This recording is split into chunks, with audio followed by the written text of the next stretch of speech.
This looks kinda like a massage gun. The 7th generation of gaming was nothing short of turbulent, with some major shakeups between the rise of online play, HD, and digital storefronts. Plus, you had the PlayStation 3 and Xbox 360 battling it out over who was the superior console for people with penises, and in the other corner, the Nintendo Wii. The underpowered, gimmicky, probably not very good if we're being honest, but don't worry, I still love you, you're still my favorite white brick of a console that really no hardcore gamer wanted, and was for babies and girls and old people. And yet, it was able to not only completely demolish its competition, but also spark a bit of a revolution in gaming. I feel like such a tool saying this shit, you already know all this.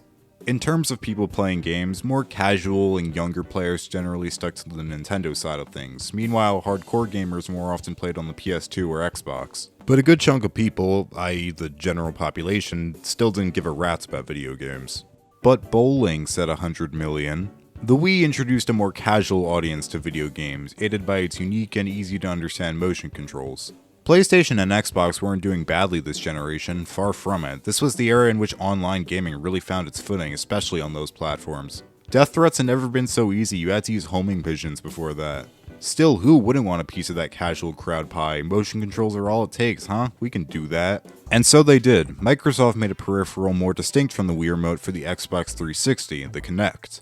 A camera that connected to the console and exclusively used body movements to control games, no controller required. It's not the most original idea, in fact, it's pretty much identical in function to the PS2 iToy, but Kinect was a pretty big success all things considered. I don't think anybody was expecting it to overtake the Wii, but over 30 million units sold isn't bad for an accessory. Sony, on the other hand, went with an approach that was sort of a middle ground between the Wii and Kinect. Introducing the PlayStation Move. It was initially shown at E3 2009 as the PlayStation Motion Controller, what a title. They demoed it by showing how it can write Rick and Anton, and the audience ate that shit up like a Thanksgiving turkey.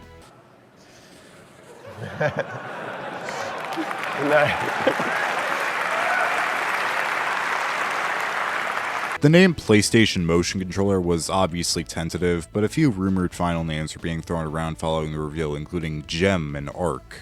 I will say the final name Move is kinda lame and not nearly as creative as Xbox's side of things. I guess it gets the point across well, but I would have taken PlayStation Arc over Move. Move still feels like a tentative title. Actually, from what I understand, Arc was actually the plan's name, but was changed very late in development due to a possible trademark conflicts with Microsoft. Originally slated to release in either Q1 or Q2 of 2010, the PlayStation Move launched on September 15th, 2010 alongside a slew of launch titles, to which it found pretty decent success. I never got a chance to try the PS Move, at least on PS3. I have used the controllers with the PSVR, which repurposed them, but it's interested me for a long time, so I think it's time to finally give the PS3 Move, alongside its library of unique titles, a look. Unfortunately, this involves recording the PS3. You know what really sucks about the PS3? HDCP, High Bandwidth Digital Content Protection. Basically, this prevents you from using a capture card on your console so you don't try to pirate the pacifier. The PS4 and 5 have this as well, but you can turn it off in the settings at the expense of not being able to use the streaming services while it's disabled. But on the PS3, there's nothing you can do about it, except using an HDMI splitter to bypass the copyright protection so you can trick your capture card into thinking the signal has no HDCP. Now, this isn't my first rodeo with recording PS3 footage, as I previously made a video about the weird-ass avatars on the PS3 store. Back then, I tested the HDMI splitter I had on hand to record footage, and because life sucks ass, it didn't work. So I got a new HDMI splitter, one that I specifically researched to make sure it bypassed the HDCP, and when I tried it, it did not work with my capture card for whatever reason. This led to me borrowing a friend's capture card, as you do, in hopes that it would work, and it turns out that one just bypassed HDCP on its own with no need for an HDMI splitter, meaning it was probably an illegal product. This leaves me with some PS3 footage at a slightly lower quality than I had hoped and 2 HDMI splitters. Fast forward a year and I need to record my PS3 again. Wouldn't you know it, I seem to have misplaced the HDMI splitter I bought last year, which I now need as I bought a new capture card that it would work with. Proceed to me turning my house upside f***ing down looking for the thing for the next 2 hours, give up for the night, try again the next day, find it in 2 minutes. I plugged it in, and in a second, smoke was pouring out of the HDMI ports, and now it doesn't work. Okay, let's try the other HDMI splitter again, maybe I can get it to work now. Little did I know my power cable was the problem, and it short-circuited the splitter as soon as it was plugged in. Well, considering how wrong the HDMI splitter method has gone, and since I'd prefer to use my own capture card over borrowing one again, I do have one other option. In addition to HDMI output, the PS3 also allows for component output up to 1080p. The best part is that the component output has no HDCP. So, using the Retrovision component cables and a component to HDMI converter, holy fucking shit, I can record PS3 footage. And I have to say, it does look a lot better than I expected. I'm still pissed. This wasn't worth it for medieval moves. Included in the launched PlayStation Move box is one PS Move controller, the PlayStation Eye, which is just a USB webcam with a mic, a demo disc showing some up-and-coming PS Move titles, and a copy of Sports Champions. Yeah, you're really not helping your case, guys. I'll take a look at the demo disc in a minute, but first, let's talk about the PS Move controller itself. Honestly, first impressions, this feels leagues better than a Wii Remote. The cylindrical shape of the controller makes it much more comfortable to hold compared to the Wii Remote and its, I don't know, Twinkie shape. The little nook for your finger to rest in by the back trigger makes it all the more ergonomic too, and the controller has a nice weight to it. The primary button is this big button with the PS Move logo on it. Oh yeah, this is the PS Move logo? What is this, the letter N? This isn't the PlayStation Move. This functions like the A button on the Wii Remote. It feels alright, but the other buttons aren't as good, unfortunately. We have all the traditional PlayStation face buttons, triangle, square, X, and circle, and they're the size of screws. I would have preferred something closer in size and feel to the 1 and 2 buttons on the Wii Remote, but they're serviceable. The trigger, or T button, is analog compared to the Wii Remote's B button. I'm really impressed, to be honest. I would have expected what is, let's be real, kind of a ripoff of what came before to be much worse, but no. This little growth on top lights up and is one of the primary ways the PSI tracks the controller's movement. Think of it as the equivalent to the Wiimote's IR sensor. It can actually change colors in response to what's happening in the game. It's pretty much a precursor to the light bar on the DualShock 4. I was expecting to be able to navigate the PS3 XMB with a pointer similar to the Wii menu, so the orb on the controller not lighting up when I was on the menu confused me. I initially assumed that meant you just couldn't use the Move controller on the XMB, but it turns out that that's not the case. In order to move around the menu, you have to hold down the trigger on the back of the controller and then tilt the controller in whatever direction you want to move. At first, I found it far too sensitive. The menus zip by super fast if you're tilting the controller too far in whatever direction. It can feel not very elegant to control. It's way too easy to overshoot. However, once I got used to it, it wasn't so bad, and I kinda like how fast you can get to either side of the menu. That said, it's still not perfect. Don't get me wrong, it works, it's fine. Realistically, it's the best way to go about it that doesn't involve using a pointer. I don't really think a pointer would work well in this case since there are so many options on the PS3 menu with fairly small buttons that it would just be a bit too imprecise. Now that I think about it, it almost feels like they were trying to set themselves apart from the Wii by not using a pointer. I don't think that's true because nearly every game I'm going to talk about uses the controller as a pointer. But with that out of the way, let's take a look at the demo disc, which isn't really much of a demo disc since you have to install each demo to your console individually.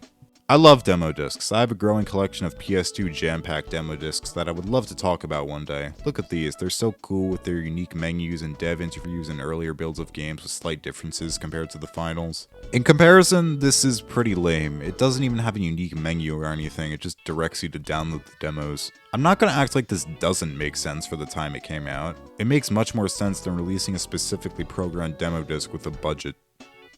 Once again, I'm still pissed. Let's start with this short video showing off some of the various games you can play with the Move. Okay, I can't take any piece of media that uses this song seriously. Introducing the PlayStation Move for people who want to water monkeys. You can also install 300 megabytes worth of PlayStation Move setup guide to your console, which is perfect for people like me who already have the Move connected and are using it to install the setup guide. Welcome to the PlayStation Move setup guide. PlayStation Move redefines motion gaming through the combination of the PlayStation Move motion controller and the PlayStation Eye camera. These devices work together to deliver a precise, immersive gaming experience that's easy to pick up and hard to put down. It won't come off! While the PS3 system is turned on, connect the larger end of the USB cable to the PS3 system. Yeah, that's not how USB cables work. Most of the games on this demo disc I already have the full games of, so I might as well move on to the main event. It's high time I start actually talking about some games. And what better one to start with than the legally distinct packing game, Sports Champions. Sports Champions was co-developed by San Diego Studio, best known for their work on MLB The Show, and Zindagi Games, who don't even have a Wikipedia article, good sign. This is the main menu for Sports Champions. Am I in heaven? First impressions of the pointer controls for the move. They're actually super smooth and responsive, definitely better than the Wii remotes. There's no flickering here like with that controller's IR sensor. The characters in this game are all original. Sadly, there's no knockoff Mii maker, but there's characters like Connor, who's built like an X chromosome, and Boomer, a Gen Z. After you pick a sport, you have to calibrate the move controller, and sadly, unless you have a very specific setup, this does mean you have to stand up to play well, so it's not as comfortable as Wii Sports.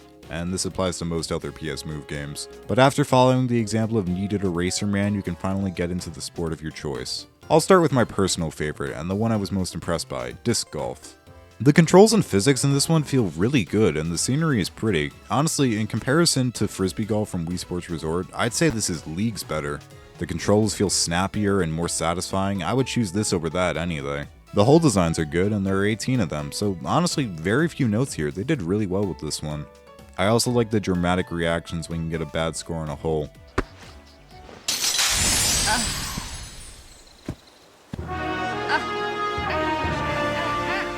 Jesus Christ, Boomer, it's not that deep. Actually, sorta relating to that, this whole game's soundtrack takes itself way too seriously in my opinion. It's too focused on sounding cinematic and heroic instead of high energy, sporty, and catchy.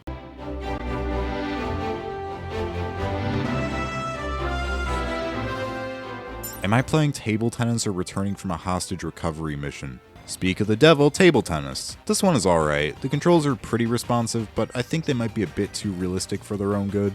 You really have to be mindful with how you swing the controller. It's directly head-on facing the other player, as in POV, you're playing table tennis in Sports Champions. That contributes to the too realistic thing since you have to physically move around in your own space for the best hits. I found stuff like this happening a lot. In this case, I much prefer how Wii Sports Resort handled it. In that rendition of table tennis, the camera was pulled back to a third-person perspective, and moving the paddle left and right moved your character as well. It was a lot simpler and easier to pick up and play. Pretty alright overall, but leaves a lot to be desired. Up next, bocce. I'm hard-pressed to call that a sport, but okay. I don't think bocce is that interesting of a game to begin with, but they at least give you a good selection of maps to pick from here, like S. Actually, I wonder if there are courts like this in real life. This one, I mean, it controls fine, it plays fine, it's bocce, man, what do you want me to say? I do appreciate that they let you skip through the computer's turns, but You can also give up and throw the ball into orbit. Gladiator Duel is next, and this one is actually pretty fun. Its closest comparison would be Swordplay Duel from Wii Sports Resort, but it's actually quite different in actual gameplay, using health bars rather than just knocking the other person off the edge. The moveset is pretty involved too. You have your classic slash of course, but you can also bash the enemy with your shield and pull off special moves when they're charged. Plus, the shield can actually break. It definitely takes some getting used to, but once you get into the rhythm, it's actually great fun. There's also an option to connect a second move controller to move your sword and shield independently, which feels really natural and much more comfortable. It doesn't compare to Swordplay Duel, honestly nothing can, but I really enjoyed my time with this one. Archery. So this one is kind of interesting. Like Gladiator Duel, you have the choice between either using a single PS Move controller or two. Using just one is my preferred way. You reach over your shoulder and knock an arrow, and then it's just a matter of pointing and shooting. Using two is the recommended method, and yet I found it far more uncomfortable and much harder to knock an arrow. There are a few different types of archery modes, which is fun, but it's not perfect. I'm really not a fan of how the reticle doesn't show exactly where the arrow is going to land, and instead you have to rely on the path. And finally, beach volleyball. This is one of the weaker games in the package, in part due to speed. You spend a lot of time just kind of standing there while you wait for the opponents to finish bumping the ball, which moves pretty slowly to begin with. The controls aren't great, a bit too precise for their own good, sort of like table tennis. It's not good, but I also wouldn't necessarily call it bad. Oh yeah, you see this? Motion controller out of view? Well, get used to it, because that message will appear in nearly every PS Move game nearly every time it goes out of view of the PS View. Why yes, it is extremely annoying, how could you tell? I mean, a lot of the time it functions just fine when the camera can't see it, so I don't see the points in showing this message to begin with. Alongside the main sports, each sport has its own little minigame, like table tennis where you take a stance against AI, and disc golf where you throw through rings. All the minigames are alright, none are particular bangers, but they're neat distractions. I found Sports Champions to be enjoyable. It doesn't reach anywhere near the heights of what it's trying to replicate, but there's still a lot of fun to be had here. Most of the minigames are just alright, sure, but some, like Disc Golf and Gladiator, you might be surprised at how good of a time you're having with them. The game works at what it's trying to be, a demo for the PlayStation Move. It shows the controller's strengths, and yeah, some of its weaknesses, but hey, it's leagues better than most of the Wii Sports copycats on the Wii. I think Sports Champions does struggle a bit with complicating the pick-up and play gameplay style of Wii Sports. Some things like how precise table tennis needs to be, and as much as I enjoy them, the special moves in Gladiator probably alienate more casual non-gamers, which the move was targeting. Oh yeah, alongside some other PS3 games, Sports Champions supports loading your own custom music in-game through USB and the like. And I was gonna do a joke where I play that one TikTok parody of We Know from Hamilton where the guy says, if I can prove that I never touched my balls, but I couldn't get it to work for some reason, and I'm sorry, I know I'm disappointing a lot of people, I'll try to do better in the future. Next up, a PS Store exclusive Tumble demo. The full version of Tumble is pretty much just an extension of the demo, and I'm not planning on talking about it for a super long time, so Tumble demo. Tumble is a physics-based puzzle game, largely involving the stacking of blocks. It also features a British narrator with a very soothing voice. This is a build high challenge. The idea is to make the tallest tower possible. It's like aromatherapy for your eardrums. A lot of the missions revolve around stacking blocks a certain height, with some levels having stage hazards like lasers. Different blocks have different materials, weight, and physics that you have to take into account. It reminds me a lot of this game Art of Balance, which was originally released as a WiiWare game. Some missions are a little different, with you having to do the exact opposite of building and blowing up a tower and trying to land the blocks in certain areas on a target. It is a physics-based puzzle game involving motion controls, so there are times where it feels a little overly precise, but they're few and far between. I would say the controls for the most part feel just fine.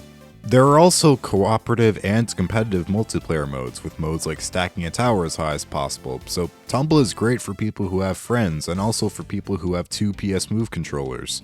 Tumble's pretty cool overall, it looks nice, the gameplay is pretty fun and makes you think sometimes. I really enjoyed my time with it. IGN gave it a 3.5. The same reviewer subtitled his Jak and Daxter Collection Vita review, Jak and Daxter Get Deported. Oh. Tumble actually got a sequel, Tumble VR, for the PSVR in 2016, but that sadly came with a casualty in the form of the original PS3 version of Tumble being delisted from the PS Store. With that, you may assume that the only way to play the game is to either play the demo you can download from the demo disc or by selling the 7 Cs. But there is a way. Despite the delisting, there remains one way to still get the game. By installing the Tumble demo off the PS Move demo disc included with the bundle, or included in a demo pack with another PS Move game, you can actually redirect to the game's store page through the demo itself and still purchase the game today. Hooray for options. Ah! Editor's note! Hi, it's me, how you doing? I just found out that Tumble did receive a proper physical release in Europe only through a disc package called Move Mindbenders alongside 2 other Move puzzle games, Echochrome and Lemmings. Now thankfully the PS3 isn't region locked, barring Persona 4 Arena exclusively for some reason, so if you're American and were to import a copy of Move Mindbenders, you should be able to play it no problem. Should the servers for this method of buying Tumble ever completely stop working, there will always be a way to play Tumble. Legally. 2 games in, and damn, you know, the PlayStation Move has really impressed me so far. I've gotten a decent amount of enjoyment out of the game so far. Whether that streak continues, well, we'll just have to wait and see, I guess. The next game caught my eye in that it isn't an original IP like the last 2. Rather, it pulls from multiple pre-existing IPs to make a crossover game pulling elements from all of them, and that game is PlayStation Move Heroes. Okay, we can work on the name later. Had this game come out a few years later, I think it definitely would have adopted the PlayStation All-Stars name used for Battle Royale, and nope, that's it. Wait, PlayStation All-Stars Island? What the fuck is this? I don't like this cover, everyone on it looks like they have some shit on me. PlayStation Move Heroes is a crossover between 3 staple PlayStation franchises, Ratchet & Clank, Jak and Daxter, and Sly Cooper. That's an idea, and I'm kinda shocked they didn't attempt sooner. I mean, those are the big 3 of the PS2 generation, and had plenty of references to each other within them, so what was stopping them from going all the way until now? Well, if my child goes missing for 6 years and is then found, I'm not gonna immediately complain about how long it took, I'm just gonna enjoy having my child. In this case, PlayStation Move Heroes is my metaphorical child, let's play. PS Move Heroes was developed by Nihilistic Software. Great f***ing start. Our story is that 3 separate universes freeze right before the deaths of their main characters. I know what you're thinking, and yes, this story did inspire the writers of Spider-Man No Way Home, as they've confirmed in several interviews. Gee, Ratchet, what a precarious situation you were in there. It certainly wouldn't have been possible for you to move backwards. It's really weird to see Sly Cooper environments and characters without cell shading and toon outlines, considering that's, the whole art style. Not that it looks bad or anything, it just makes me double take, like this woman on Wikipedia. I have no notes on Jak and Daxter. This guy stole these 6 from their respective universes for a Who Has the Biggest Cock challenge. Ratchet, Sly, Daxter, Jak, Bentley, Clank for a Who's the Best Hero contest. Okay, maybe I shouldn't have expected more from a game titled PlayStation Move Heroes, but I feel like this is a pretty lame setup for the first crossover between some of PlayStation's best. Like, it feels less like what creative story can we write to bring these characters together, and more like what's the easiest way these characters could come together. This is why Nihilistic shut down.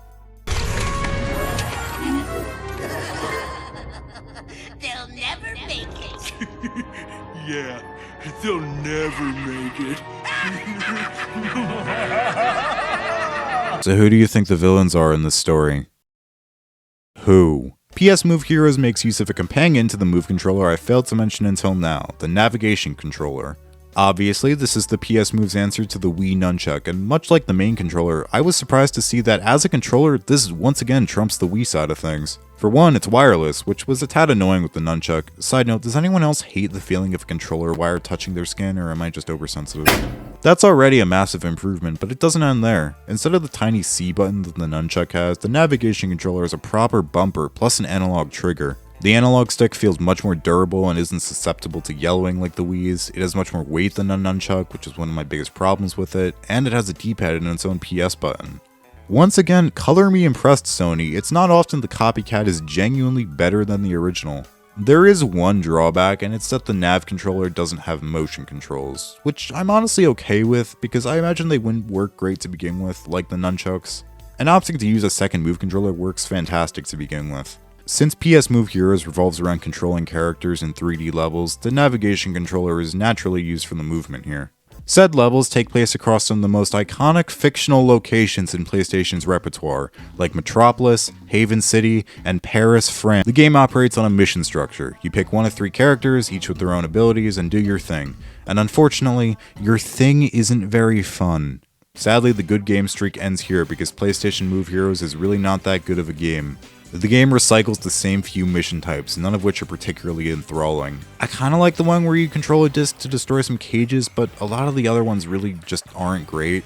A lot of them just revolve around killing hordes of enemies or saving these fucking things wibbles. Here's your Wii bowling equivalent.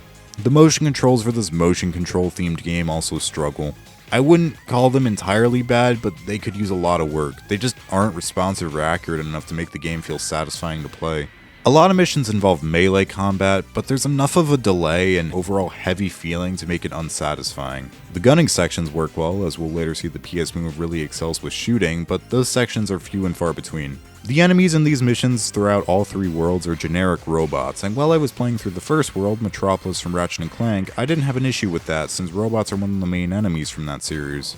But then, when I got to the second world, Haven City from Jak and Daxter, I saw the same robots from the first world again, and then it really sunk in just how lame of a crossover this really was. There's so much potential for a crossover between these 3 series, but they don't do anything interesting with the idea. They just slap the characters in a few locations in and call it a day. The characters themselves hardly have any stake in the game either. They all have a unique special move that you can use after charging them up, but they all feel really simple and generic, like slow-mo and being angry.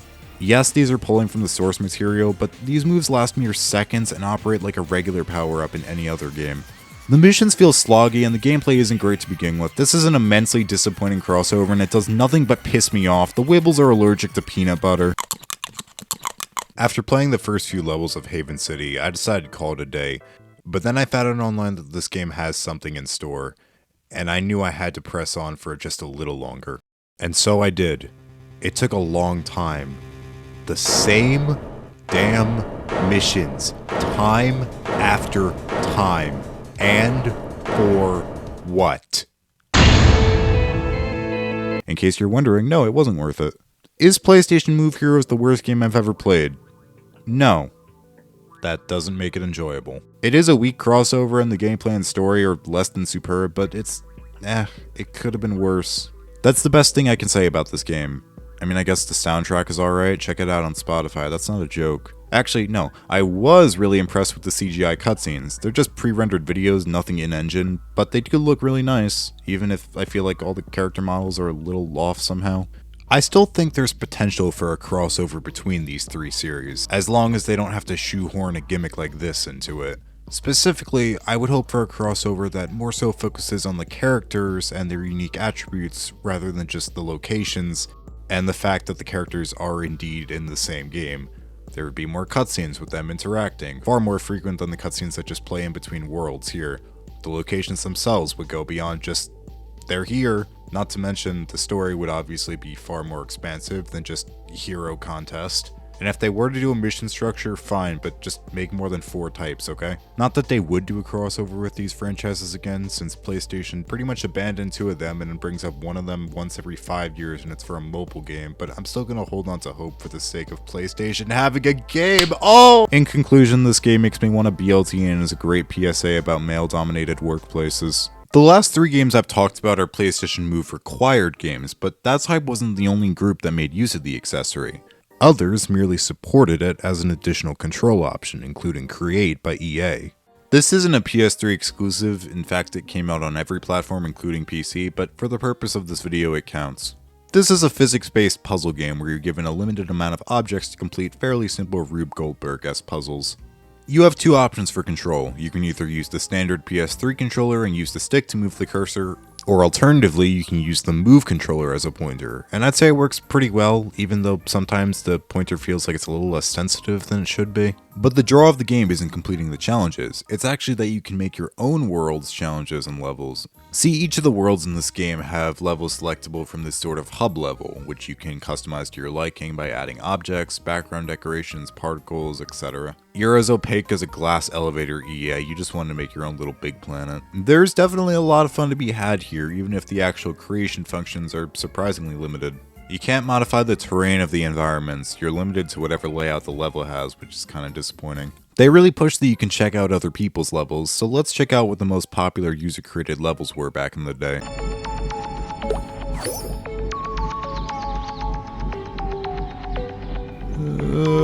Does anyone even remember this game? I looked up EA Create with a very specific time range for around the time the game came out, and I only found a handful of videos. This game is an enigma. You know, since my somewhat mixed experience with Sports Champions table tennis, I've really been craving my fill for good ping pong, so hopefully the next game can provide for me.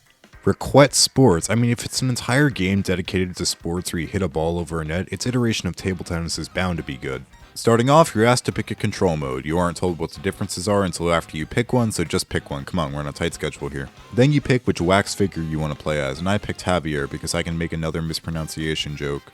I kickstarted Javier's career with some standard tennis, and first impressions? Yeah, this is worse Wii tennis. It feels super stiff. No matter how you swing the controller, the ball just seems to kind of go. It feels very on rails, if that makes sense. You can't curve the ball or anything, the way you swing has very little bearing in the ball too. Next up, badminton, and this just feels straight up bad to play. There are times where you should 100% be able to hit the shuttle, but for some reason the game decides it isn't close enough to you, so you just swing and miss. It also took me a really long time to figure out how to serve, it's not very intuitive. Squash, this one is boring as shit. So you know how squash works, right? You hit the ball against the wall and then the other person has to hit it and you go back and forth like that for a while. Except they made a small mistake translating it for Racquet Sports. They forgot to make it so you can win. The CPU just straight up never misses. I'm not even playing against the hardest difficulty or anything here. These rallies just go on for minutes and there's nothing you can do to stop them except voluntarily miss. And again, no matter how you swing, the ball just does what it wants, so attempting to guide it for the chance of throwing off the CPU is futile. So what if the ball breaks the glass? Beach tennis. This is basically just badminton but with ball physics and the controls are slightly less bad. It's not interesting and we're moving on. Finally, we've arrived at the main event, table tennis. Oh, Central Park? Hell yeah, I want to play table tennis there. Central Park's looking a lot more indoors than I remember. The rest of the game has been pretty lame, but thankfully, to my surprise, table tennis is it's just as bad, if not worse. Unresponsive, stiff, checks all the boxes. The direction you swing the controller will influence where the ball goes, except it doesn't. For table tennis in particular, I was actively and purposefully swinging whatever direction made the least sense, and consistently the ball went in the opposite direction. There's practically no degree of control. Also, I see your cel-shaded ping pong ball, Ubisoft. I wonder where you got that idea. I appreciate that you can make more detailed rules for each sport, like singles and doubles or number of sets, but I mean, like, this game is terrible. Outside of the 5 main sports, well, there's some light character customization and bios for each of the characters. Javier is often called the Don Juan of Racquet Sports because of his highly seductive attitude towards female audience. We're gonna move on. The game is online play, but sadly none of my Racquet Sports friends were online at the time of recording.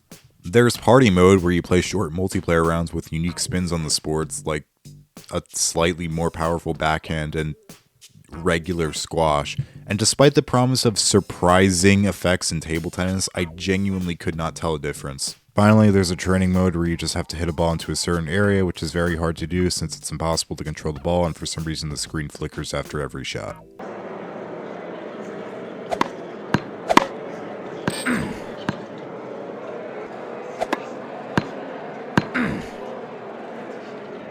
Sports Champions wasn't perfect, but looking back on it after suffering through this bog of a game, it's fucking Valhalla. I wish I was playing Sports Champions. If only there was more Sports Champions for me to play. Sports Champions 2 was sequel to the... So remember how Champions 1 didn't have a sort of knockoff meme maker? 2 shakes up the formula by introducing a proper character creator, and it's actually decently in-depth. I was happy to see they had hairstyles that actual humans would have. A lot of character creators from this era just didn't. Although I take issue with the fact that some of the hairstyles are unlockable. Like, this one, sure, I get it. This is a special one. No one actually has this haircut, but these are normal. People shouldn't have to grind this game just to make a character that looks somewhat like them. And, sorry, another peeve. A lot of character creators from this era have this weird thing where glasses have this gray film over them, and it always looks bad. Though I am happy glasses are here at all, since a ton of character creators straight up omit them. You can even set up individual outfits for each sport, nice touch. The 5 male names, Harry, Jeff, Michael, Tim, and Custom. Like the first Champions, we have 6 sports to play. Boxing, bowling, tennis, golf, skiing, and returning from the first game, archery. Yes, there's something to be said about the fact that they gave up trying to be original here and 5 of the 6 sports are from the Wii Sports series. But regardless, let's jump in with the first sport, bowling. This isn't the best attempt at a Wii Sports bowling like. It's not bad per se, but it's got a lot of issues. For one, I can't throw the ball behind me. You can zoom in the camera like in Wii Sports, but you can't see your throwing line while you do so, and you can't adjust your position, so what's the point? It's also way too easy to make the ball veer off to the left or right, leading to constant gutter balls, and it's a bit too stiff for its own good. Once you get the hang of the controls though, it's serviceable, and they give you confetti and fireworks for a mere 101 score. Boxing. Compared to Wii Sports Boxing, this relies much more heavily on your actual movements. Sadly, because of that, it feels a lot less snappy. It doesn't feel bad, I'm sure I'm saying that a lot today, but it feels much harder to dodge and a bit too loose. I think it also would have been better if the camera were pulled back further. What's cool here is that if you don't have a second move controller, you have the option of playing with a single controller where you use motion to punch with one hand and press a button to use the other. It's an alright solution, better than what Wii Sports Club tried to do for the same scenario, but it's really not fun this way. There is one thing I really like about this iteration of boxing. Remember how in Wii Sports Boxing, getting up in time after being knocked down was pretty much left up to random chance? I think. In the case of Sports Champions 2, they actually made it so that by performing specific swinging motions, you can control how long it takes to get up, which is an invaluable feature. However, it is kind of the only thing this version has over Wii Sports Boxing. The only sport returning from the original Champions is archery, which, if you'll recall, I wasn't the biggest fan of. So imagine my surprise when I found this version is actually vastly improved upon the original. They added a ton of new modes here, and a lot of them are really fun and creative. There's one where you have to rally a flying cube back and forth with shots, a memory game, and more, alongside modes from the original returning in slightly better controls. They even made it so that the reticle is a little more accurate to where the arrow is actually going to land. I can see why they chose to bring back this sport over all the others. They clearly had a lot of great ideas. I'm glad they got put into action. By the way, I played against Benjamin here. I think I could impale myself on his head. When I saw that skiing was a sport here, I'll put this bluntly, I wasn't that excited. I just don't see the appeal in a motion-controlled skiing game. Plus, the first comparison that comes to mind, ski slalom from Wii Fit, wasn't that fun in my opinion. But again, imagine my surprise when I really enjoyed this one too. It's a race to the bottom. You shake your controller to pump and steer down the slope, getting speed boost for landing evenly with the terrain, which feels really satisfying to pull off. You can do flips too. There really isn't much of an advantage to doing so, but you're legally obligated to do them anyway because it's cool as fuck. Also, I don't think this was supposed to happen, but I pulled off this sick wall ride that gave me an advantage, and that was really fun.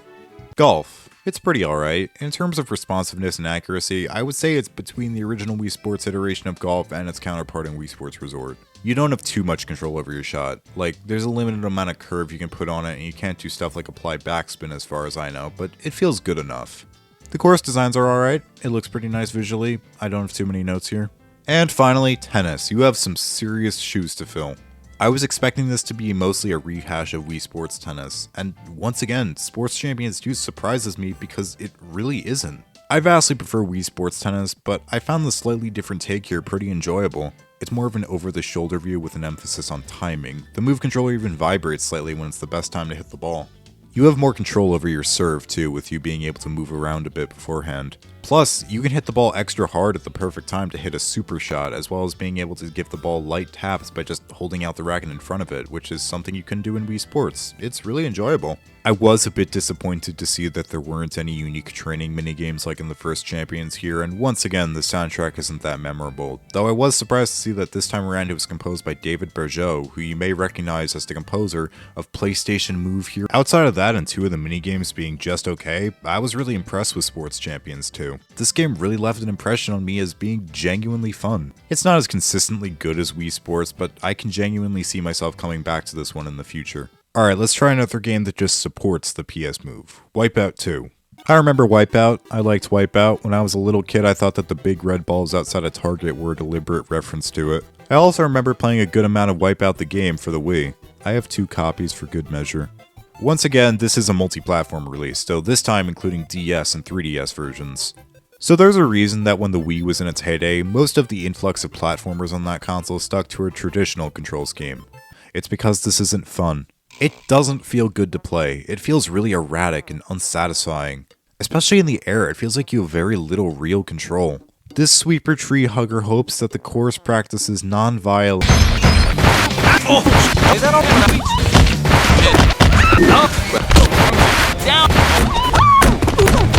I struggled a bit, but I was able to complete the first course and was awarded $50,000 in Dinky Ape for my efforts. I'm saying it, I didn't have a good time with Wipeout 2. I don't have anything else to say, it's Wipeout 2. What were you expecting from Wipeout 2? They made 5 of these games. I'm gonna step a bit out of my comfort zone for this next one, also a PS Move supported title. NBA 2K12.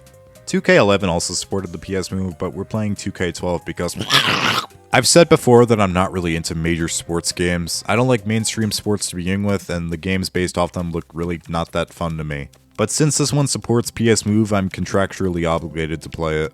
It took me a little bit to figure out what I was doing, because would you expect me to know what a basket or a ball is? But once I did, you know, I have to say, this works better than I expected. They don't try to shoehorn in waving the controller to shoot the ball. It relies pretty much entirely around pointing and clicking. Point at what player you want to pass to, point at what player what to steal from, point at the basket to drive towards it, and to shoot, you just press the trigger. It works better than I expected, and makes the game a lot more accessible to people like me.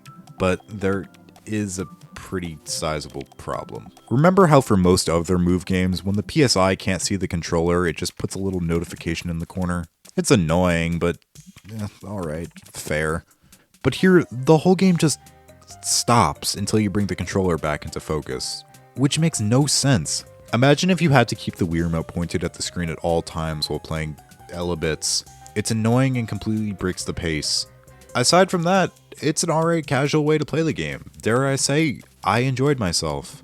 Okay, back to games requiring the PS Move. And what better game to go back to such an idea than a game with Move in the title? Medieval Move's Deadmund's Quest. This game was developed by the same team behind Sports Champions, so right off the bat, expectations are above average. Deadmund's Quest follows Edmund, a prince who...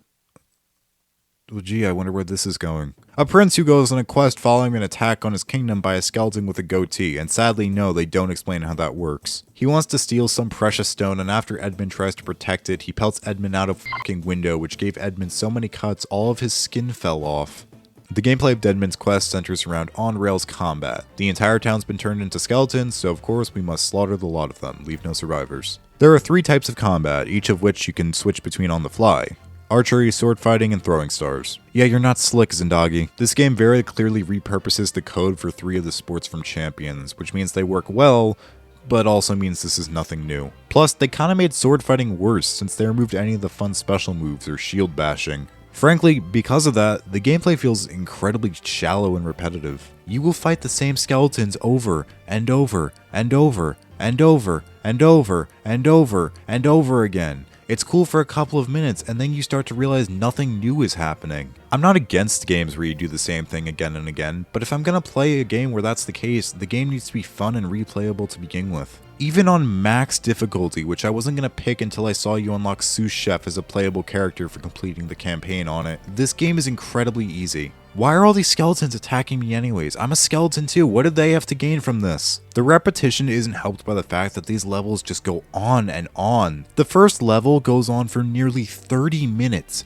and that entire time you're doing nothing but shoot slash shoot milk. There are these loot shoot challenges where you have to shoot some targets under a time limit to earn some coins, and I'm being genuine here, I really do appreciate that they let you skip these sections. I also enjoyed the music, once again composed by David Bergeaud. I guess Sony had him by the balls to compose music for PS Move games, and I guess the cutscenes were alright. The voice acting is also pretty good, for everyone except Deadmund. Like, I like how every other character in the story has a thick medieval accent, and then the main character sounds like he's on his way to middle school to get bullied. Outside of the main campaign, there's a couple of side modes, like an endless mode in case the main game didn't never f***ing end enough for you. They're neat additions, I guess, but nothing special. The term kids game really isn't a term I like to throw around. I think it's stupid to label things that are more cartoony or just aren't over the top gory or sexy as for children exclusively.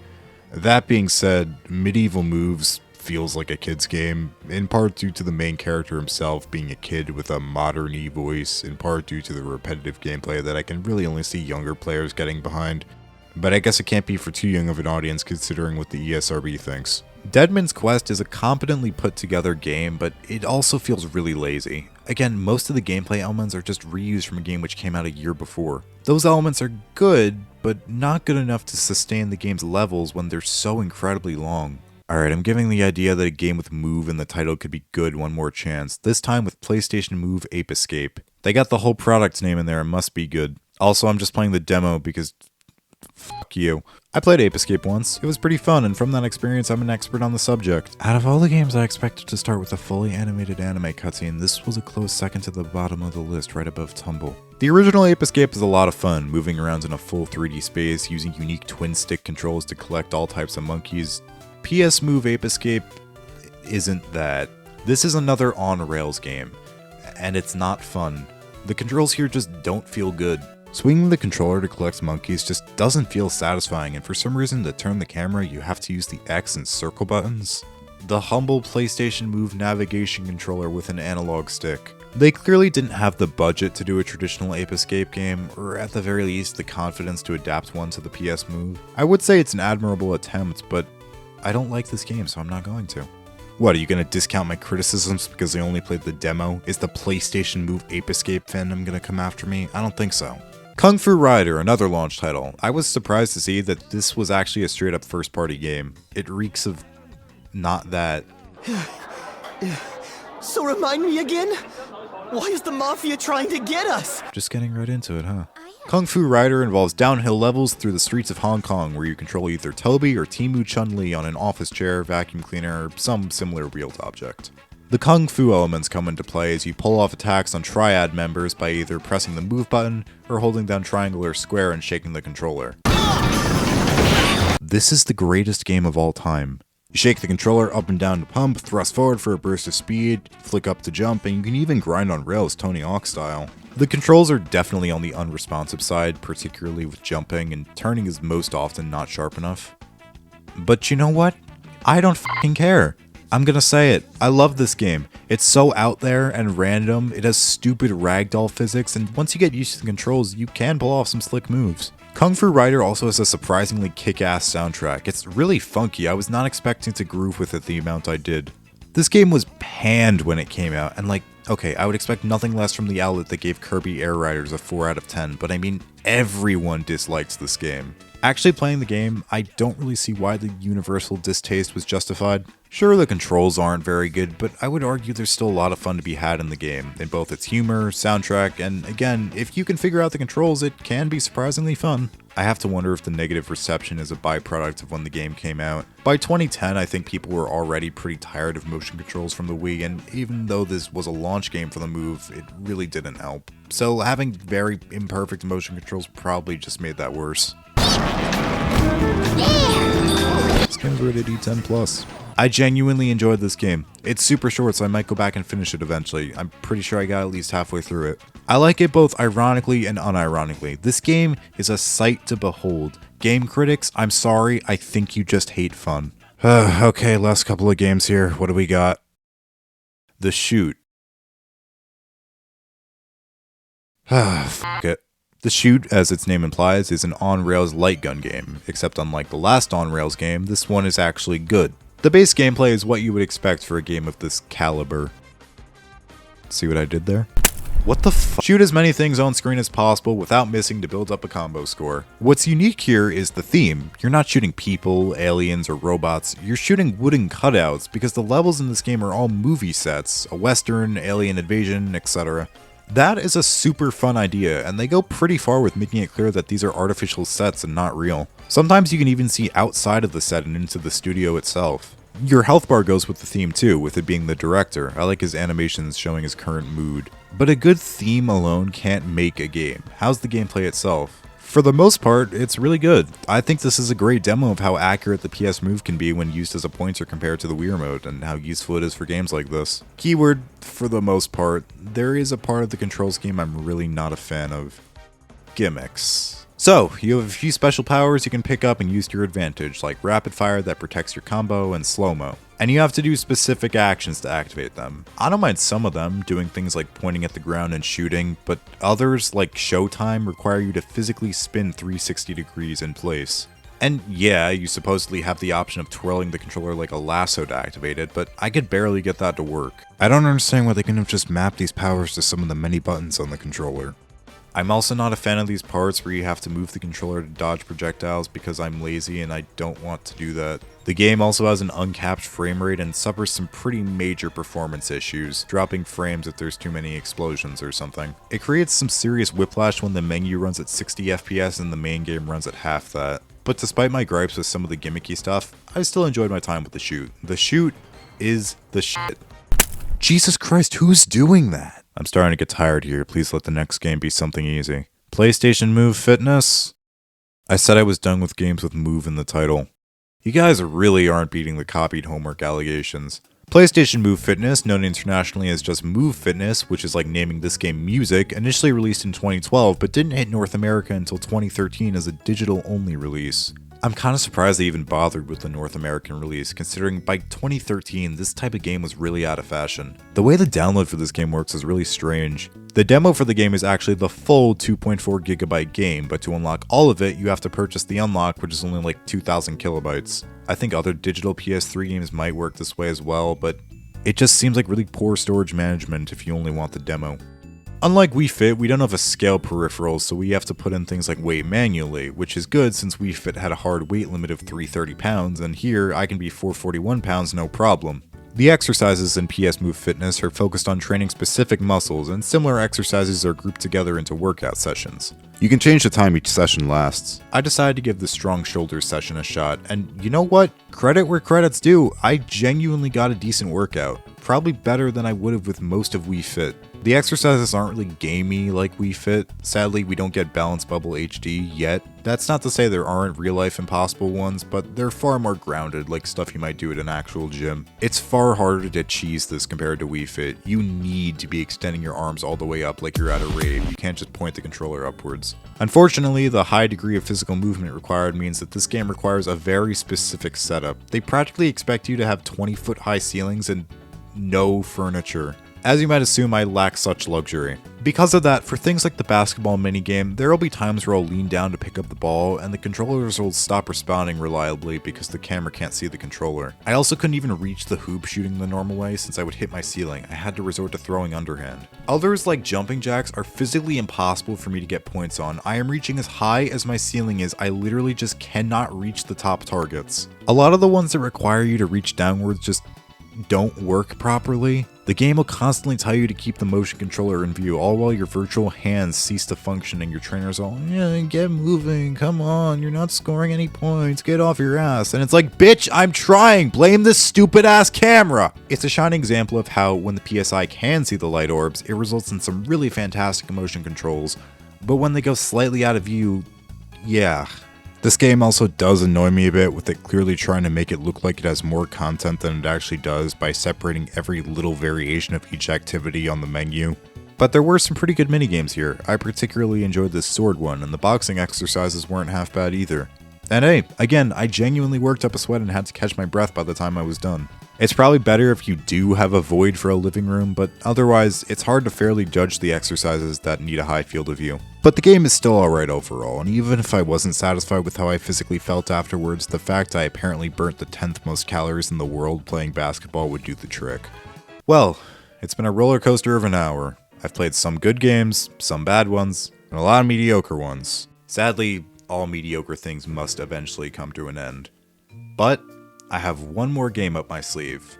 One that, to me, surpasses every PS Move game I've talked about up to this point. House of the Dead Overkill Extended Cut. House of the Dead goes way back to 1997 as an arcade on-rails light gun game developed by Sega. Shoot the zombies, it's simple fun. As I've already explained, the PS Move works incredibly well for light gun style games, so an entry in the series for the PS Move feels like a given, and in 2011, that given was given. This game feels so good to play. Honest to God, this trumps the Wii in terms of pointer controls. They're so smooth and they allow you to customize things like sensitivity. And if you want a more true-to-life light gun experience, you can even disable the reticule entirely. Now, you can play this game with a regular PS3 controller if you're so inclined, but to me, that's like playing Guitar Hero with a traditional controller. This is the best way to play. I don't regularly play light gun games. I don't have a CRT TV or even any light gun peripherals to begin with, so most of my experience with them comes from arcades. But it's this game that reminds me of how much I love them. They are so fun and satisfying, and I'm actually good at them, and they make me want to play more of them. Speaking of peripherals, this is the PS Move Sharpshooter, a gun peripheral that's comparable to the Wii Zapper. You slot the PS Move controller into the top here, and should a game support it, the navigation controller into the bottom, and from there the trigger will act as the T button. Look at how in-depth this thing is. You got all 4 face buttons, start and select, all these lock and release switches, you can choose from 1, 2, or 3 circles, they went all out here. You can even cock it to reload in some games, including House of the Dead. The controller is definitely a bit cumbersome, but it does work well and I didn't find it overly uncomfortable. I'm probably not going to go out of my way to use this thing very often, but I still enjoyed the time I spent with it. I actually spent a good amount of my time with House of the Dead Overkill using it. This game is funny. A secret agent, immaculate, intelligent, a rookie. They call him only G. His identity, a mystery. You ever gonna tell anyone what that G stands for? No. A playboy cop. Isaac Washington. Make him mad, and he'll rip your balls off.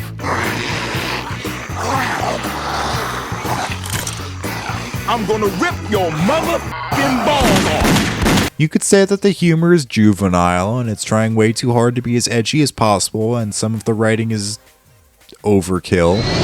Yeah, that's the point. I wouldn't have it any other way, and I don't care what anyone else thinks. This is funny. Overkill is fantastic. Dare I say, it justifies the PS Move's existence. I just wonder what the extended cut bit is about. It's a Wii port. Unfortunately, no, this is not a PS Move original. House of the Dead Overkill initially released for the Wii in 2009 before being ported to the PS3 in 2011. That is unfortunate, and perhaps a blow to the PS Move library, but not to a catastrophic degree.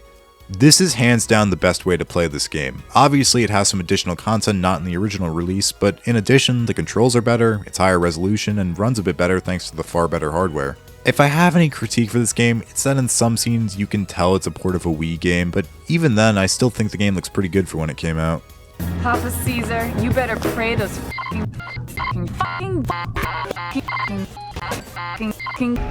Vivzy Pop. It's great fun in multiplayer, easy to pick up and play, has some funny, stupid B-movie parodies. House of the Dead Overkill is hands down my favorite PS Move game. Post PS3, the PS Move continued to be supported on PS4, largely through PSVR games. The controllers, sans the navigation controller, were re-released, this time with a micro USB port instead of a mini USB to match the DualShock 4. The PS Move is pretty much dead now though. The PS5 is backwards compatible with Move controllers for playing games that need them, but no new games requiring them are being released anymore, and the PSVR 2 replaced the controllers with significantly different ones, lacking a light orb and such. The PS Move definitely didn't reach the same heights as Xbox's take on motion controls, however, it apparently sold over 4 million units by the end of November 2010, just over 2 months after release. So I think we can reasonably assume it sold a few million more after that. It might not have reached the sales heights of the Kinect, but millions of units sold for an accessory is no doubt impressive. I'm impressed at the general quality of the Move, between surprisingly good motion controls, particularly with pointing, far more ergonomic feeling controllers compared to the Wii's, and games that, well hit or miss, can be a great deal of fun. I can really see myself playing more Sports Champions 2, Tumble, and certainly House of the Dead. Now, again, it's far from perfect. Between practically every game yelling at you when it can't see the controller when it's working perfectly fine, games that don't function if the controller is slightly out of view, and a good handful of games that just aren't fun. You know, I think that's part of the reason that the light gun games like the Shoe worked so well.